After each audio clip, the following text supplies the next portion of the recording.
Hey, welcome back. This is part two of video clip one. Left it kind of hanging there, so I wanted to tell a little more, do one more clip today to give you guys a little more information to mull over when you're thinking about this. And I hope that as I talk, I hope stuff that I say, I hope it reaches you. I hope it touches something in you, something that you've struggled with. We all have these demons in us, and I say demons because they're just an easy word to use for these things in our life that we struggled with, these actions, these choices that we've made. So, hang on, let's get going again. So, I'm gonna have to take you back to right after Thanksgiving, 1970. Actual day was December 1st, 1970. It was a mild winter, according to the almanac, in Iowa and in the Midwest, so much so that there was a rare tornado in Wisconsin on December 1st, my birthday. So I guess I was kind of born under the sign of a tornado. That's kind of fitting because my life has been kind of like a twister. Um, my mom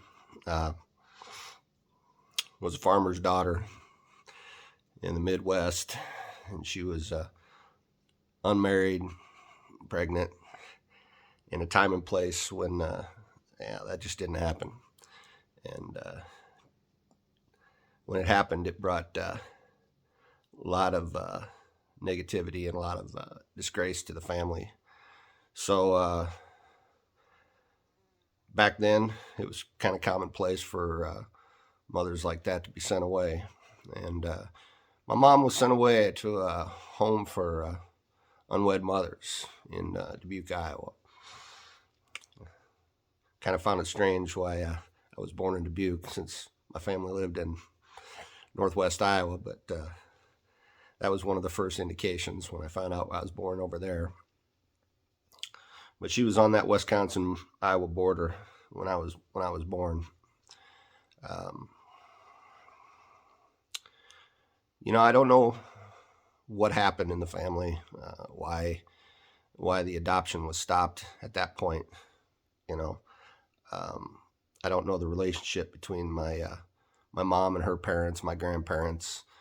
My grandparents were different with me than they were with her, obviously, and so things that she did in her life, and that was her own demons that she was living with. But my grandfather, whether it was out of pride, guilt, whatever, maybe it was love, I don't know.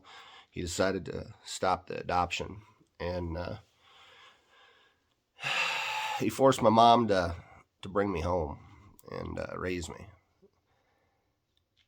And that was a key element, has been a key element in my life. The what ifs, if I'd have been put up for adoption, if I'd have been put into a family that actually wanted me, you know, um, I've always felt from the moment I was conceived I was unwanted, and it was reaffirmed more and more times growing up. As a young man, very young, under the age of 4, I was bounced around from my grandparents to my mom. Anytime my mom would have a place, stable job, stable place to live, wasn't out doing her own thing, I'd get shipped off to her. And I spent some time living in Council Bluffs, Omaha area with her. And I don't remember a whole lot about that time other than she was dating around. And remember one guy took us all to a fair and bought me a little Snoopy charm with my name on it. That's about the only thing I remember. Um, Living in a trailer there somewhere in Council Bluffs, and living in a house at one time in Council Bluffs. Um, my dad, my biological dad anyway, he was nowhere to be found. He took off.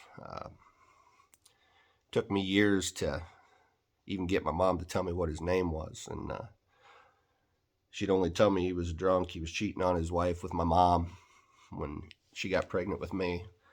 I guess the only solace to this whole story is when she finally did tell me who my dad was. His name's James Kirk. And for all you people that are about my age, you're going to get a laugh out of the finally find out who my dad is, and he's the damn captain of the Enterprise, James Kirk. Well, anyway, yeah, so I bounced around from my parents to my grandparents, and even went to school living with my grandparents when I was a young man. And the problem is what that does, what that creates in an individual's life is you don't know where you belong. So you always have this sense of where do I belong? Where do I fit in anything?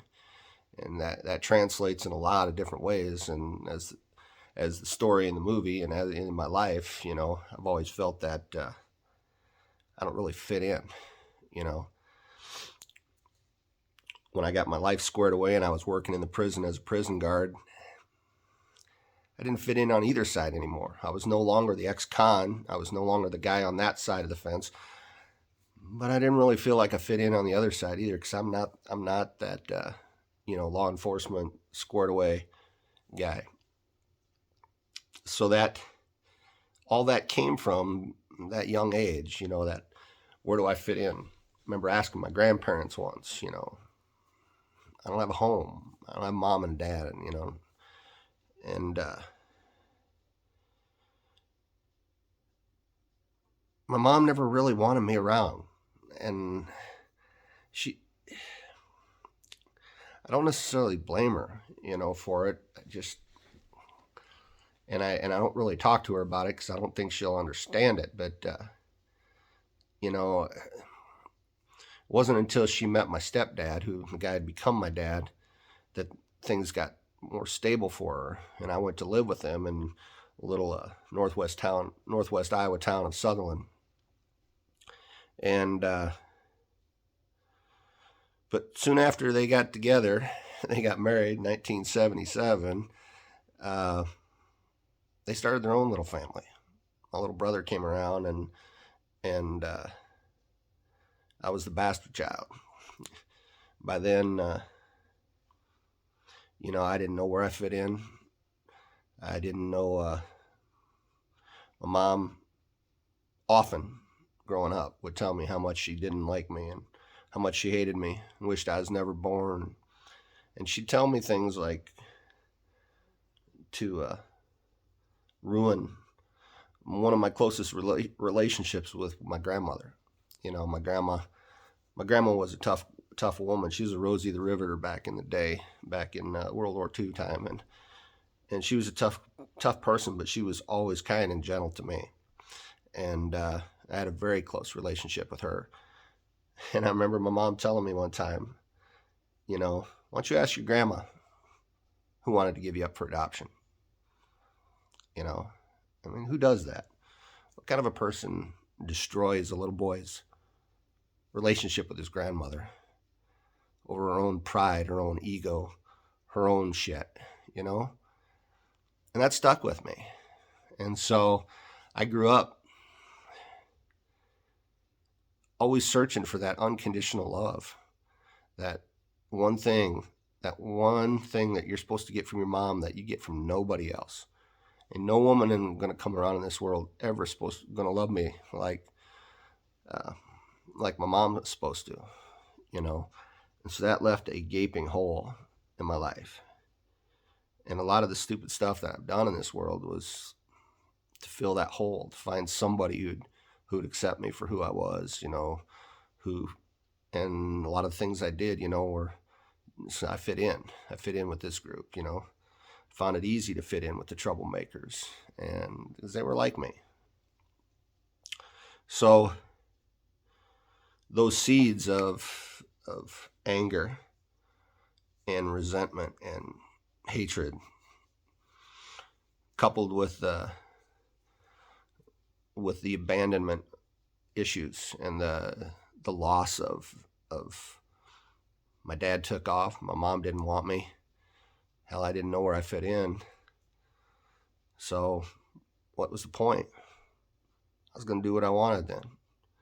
You know, if I was the troubled seed in this world, I might as well live up to that. So I did. You know, it wasn't long before I became what everybody showed me I was, or said that I was. You know, I became that bad kid. I became that guy that stole from everybody, did what I wanted, you know. And, you know, from the age, like I said earlier, the age of 7, I had the cops at my house. Committed my first burglary when I was probably 8 years old, thereabouts, 8, 9 years old. Me and some friends destroyed a car, shot up a car, sitting out at the gun club when I was 12, you know. By the time I was 16 years old, we're selling stolen goods, running a black market out of my high school. You know, I had stealing stuff, stealing clothes, stealing music, stealing all this shit, and giving it or selling it to people in my school. And I became what they all expected me to become. I was lost, you know. And when you get like that, and when you get that bad,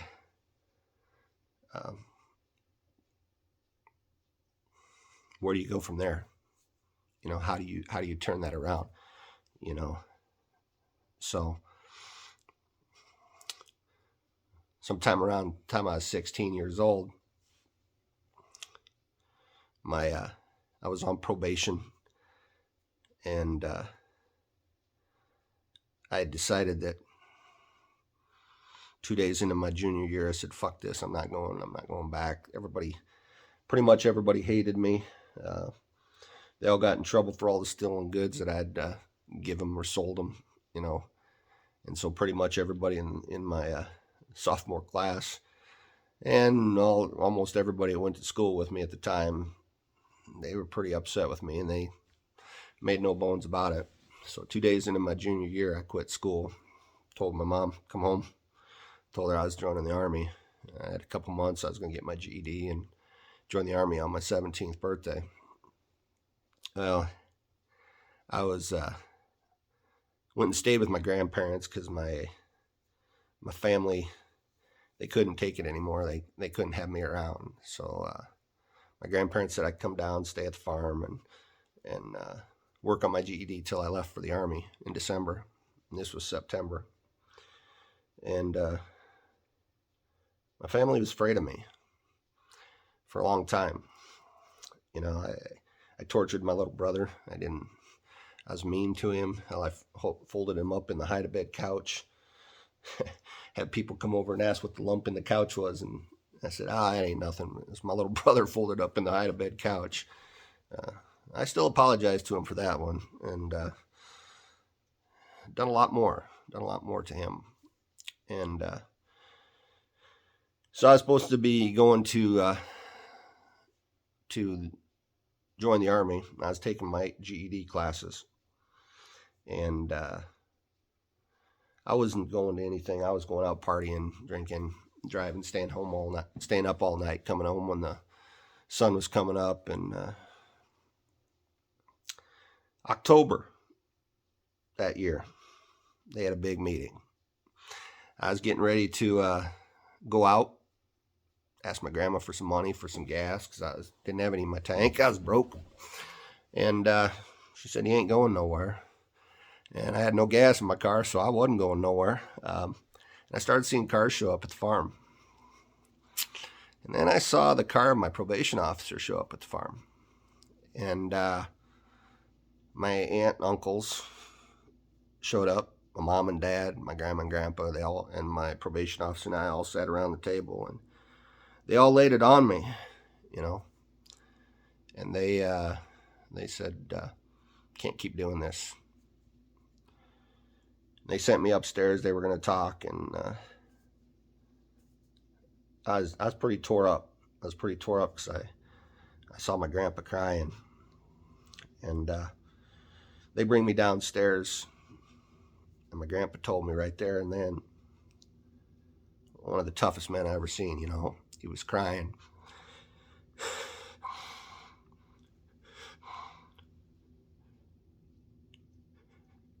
He said, "Boy, you're gonna end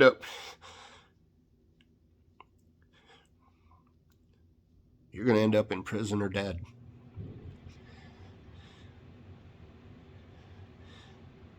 And it wasn't the words that he said.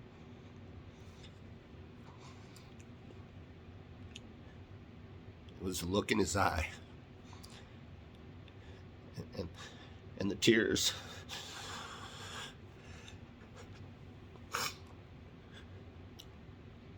flowing down that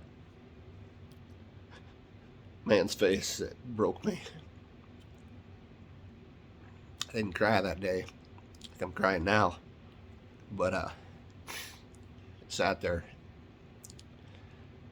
And he said, "You can stay here, but you got to get your shit together."